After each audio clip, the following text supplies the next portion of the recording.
бабам Шайхетдинов Салих Шайхетдинұлы 1912 елның 12 декабрында Нінәгір ауылында туған.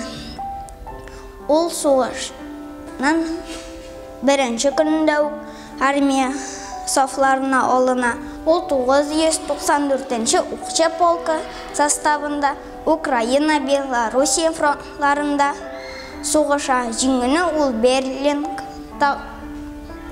қаршылай. Бабам соғыш вақытында ілім-тәші болып қызмет еткен. Ол өзінің қорқу, білмәс қиылығы нәтижесінде батырлық үшін медалі білән бөлеклене.